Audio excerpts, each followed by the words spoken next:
Bueno, vamos a comenzar ya con la lógica matemática moderna. Dejamos ya de lado la lógica clásica, la lógica de Aristóteles y comenzamos ya a estudiar la lógica formal moderna. Acordaros, lo más importante que tenemos que saber es lo siguiente. ¿Qué estudia la lógica? La lógica es el estudio científico del uso representativo, descriptivo del lenguaje, del uso enunciativo. El estudio científico del lenguaje cuando éste sirve para hablar sobre el mundo. Acordaos que el lenguaje sirve para muchas cosas.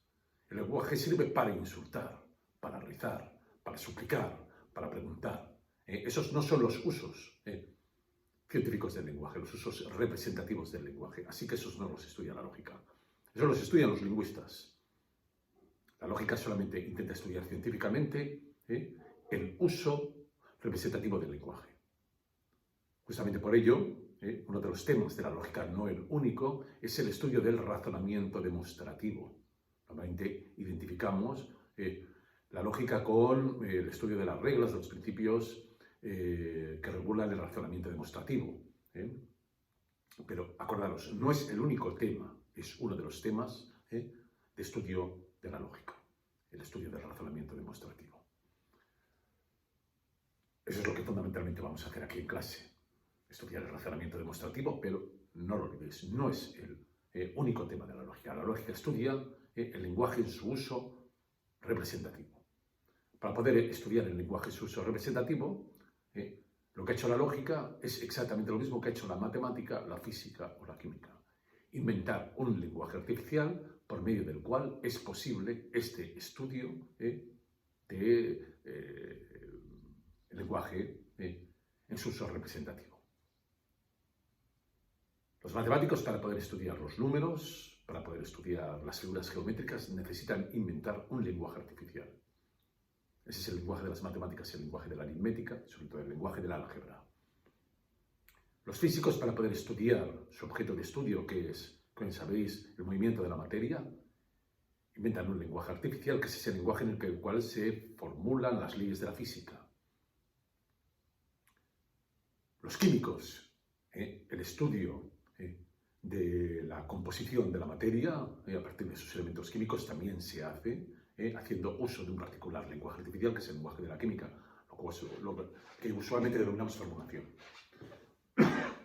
Pues bien, en el caso de la lógica, se va a inventar un lenguaje artificial para poder estudiar el uso representativo del lenguaje y también para poder estudiar el razonamiento demostrativo, para estudiar las reglas y los principios que nos hacen comprender y entender por qué necesariamente se infiere de las premisas todos los hombres son mortales, Sócrates es hombre, se infiere necesariamente la conclusión Sócrates es mortal.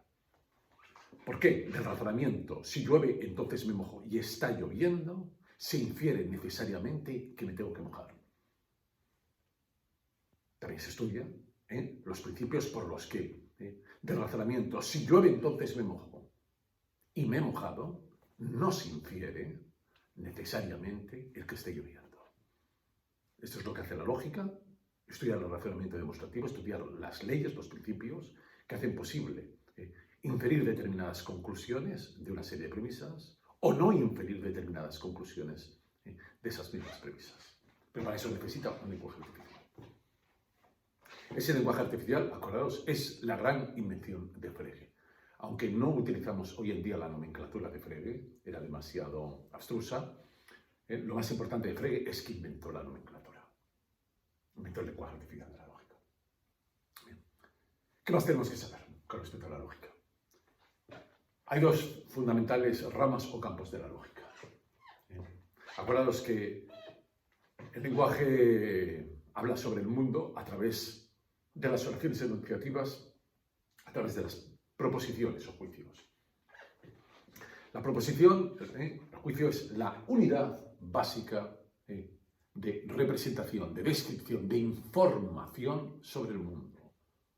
Unidad básica susceptible de ser verdadera o falsa. La proposición es, por lo tanto, el núcleo central de estudio de la lógica. Pues bien, con las proposiciones se pueden hacer dos cosas. o no tocarlas, o tomarlas como unidades indivisibles, y luego estudiar qué relaciones lógicas se pueden establecer entre distintas proposiciones. Eso es lo que hace la lógica de enunciados. Esta es la lógica que nosotros vamos a estudiar aquí. No tocamos las proposiciones, no las analizamos, no las dividimos en sus partes, en sus elementos o en sus términos, las dejamos tal cual, y lo único que hacemos es ver cómo las distintas proposiciones se pueden combinar, se pueden relacionar, y esas combinaciones y relaciones entre proposiciones son combinaciones y relaciones lógicas. Se inventará un lenguaje formal específico para estudiar, para comprender perfectamente cuáles son las posibles relaciones lógicas entre las proposiciones y, digamos, cuáles son las consecuencias, cuál es el resultado de que existan o se den esas relaciones lógicas entre las proposiciones. Eso es lo que hace la lógica de enunciados. Pero hay una lógica, se denomina lógica de predicados, que sí que coge las proposiciones y las analiza, las desmenuza,